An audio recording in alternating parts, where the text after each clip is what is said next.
that they can get it done Sure. as far as this country is concerned. You know, even right from the time when they said he was declared wanted.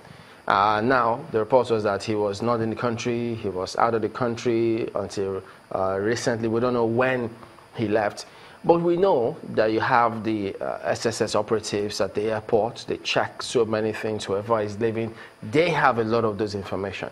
So if anybody is leaving, if you're on that wanted list or if you're coming back, they are in a position to know. So if you sneak in, they have a way of finding out. And then if you're going to go from the HOS, if you're going to get promoted, government agencies have a way of knowing. So if the office of the AGF is involved in this, he's the one, that office is coordinating prosecution. They have a way of knowing. So if they know, why doesn't the FCC know? Or is it like they don't know, hence the FCC don't know? Yeah. This lets us know that there is more to this issue than meets the eye. And because the various agencies we should have demanded answers from, apparently they are culpable. Because the EFCC cannot just claim it is just knowing. You're talking about somebody who came back, was promoted, became a director in a sensitive ministry like Ministry of Interior. A case that was so celebrated. As we speak, we are not aware what has happened to those bankers who facilitated the money laundering. At the time, money was laundered. And the whistleblower policy is still there. So it's still there. Does it apply to, because maybe nobody blew the whistle until the press? Not blown the whistle yet. On him. Yeah, but the whistle just got blown. That's why we're talking. Do you really think that he will face trial? Because you know how we hear things in the press, where they say there's so many people involved in this that if he were to see or go the whole hog, a lot of things may give. In the interest of the war on corruption, he should face trial. Do you think the war on corruption is total to be able to carry on this case?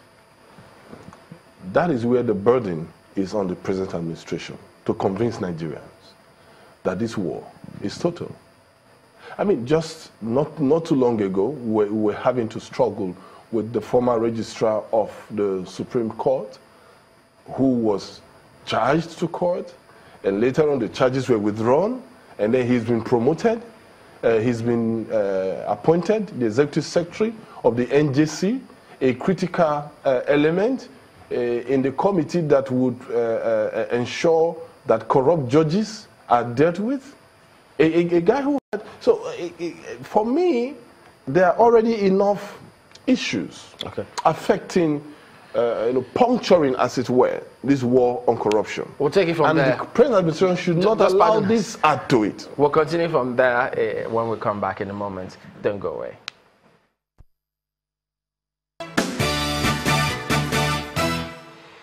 Well. The FCC said he's a wanted man, that's Mr. Maina. And then we find out he's got an appointment, if he was promoted. And so, but the question now is, if he's wanted, it means he's a fugitive. So, can you then appoint a fugitive? Can you give him an office in the civil service? So that's why you have, all eyes will be now on the EFCC. But the EFCC has said, look, you are expecting that he may have been picked up.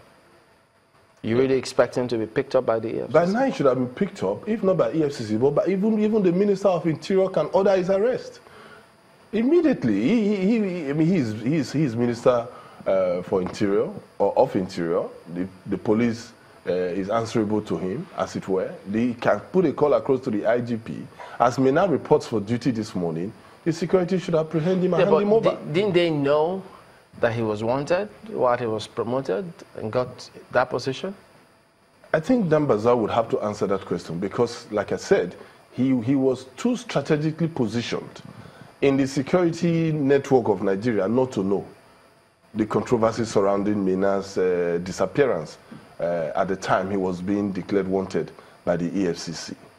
Now, I don't want to give vent to certain claims in some quarters, which, as it were, try to suggest that maybe some persons are hell-bent on paying back Maina or protecting him for maybe supporting, as it were. Do you think that's really what's going on? Well, because what has happened doesn't make sense. It doesn't make sense. What makes sense for you? That a man who was declared wanted, he's been, I mean, the instrument declaring him wanted is still in public domain as we speak. And then for such a person to return, not only return to the country, to be given double promotion, accelerated promotion, and then redeployed as a director in the Ministry of Interior, and nothing is said. Nothing is said. Before promotions are done, before redeployment, I'm sure that there are laid down procedures in the Federal Civil Service to ensure that such persons are people who are not of questionable characters, people who are of high integrity, who have no skeleton in their cupboards. Because even in organizations, when people have queries in their files, I mean, there are allegations against them. You don't promote such persons until such issues are resolved. So I am sure that somebody somewhere decided not to look at the files, decided not to look into the records, and has decided to maybe reward Maina for whatever Maina may have done. This is not right. If it's a DG in the Ministry of Interior, it means the EFCC know where to go.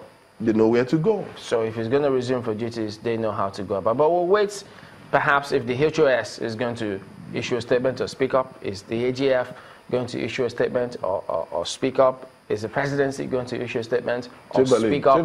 This is not a season of statements. Well, we will wait and see. And I am waiting to find out, did they sleep last night? Well, was he not picked up last night? The moment this became public knowledge, don't overthink immediately this. Don't overthink. Don't overthink. The EFCC you still need to go to the newsroom now. That's what they say, and they're trying to get him and then let him go through the due process. We'll see how that plays out. Maybe he disappears again. All right, Sylvester Wadage is the publisher of National Daily Newspapers. Thank you for watching. We'll be back tomorrow, perhaps with some of these answers. You never can tell.